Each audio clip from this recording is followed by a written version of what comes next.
қолдатып қол соққан көрерменім, армысыздар, көріспеппіз көптен бері.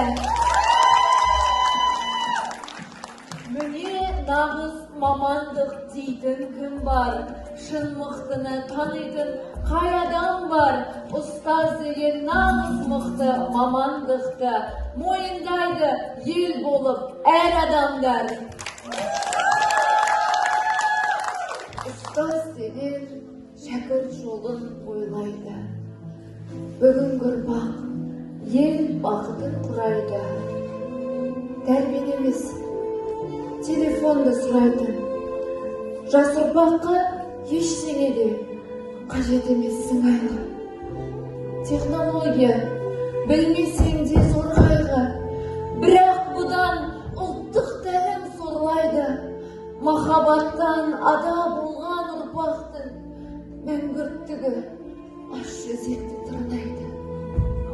Кінә кімнен ақыл сұраймыз, тамырсыздай шарасыз болып жылаймыз.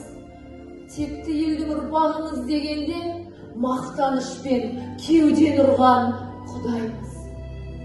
Кері заманның лебі суық, қорқыныш бар, ол анық.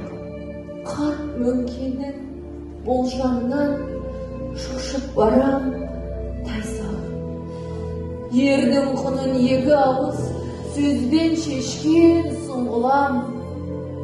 Қалай жатсың? Шешімін айт, біз осылай тақтар.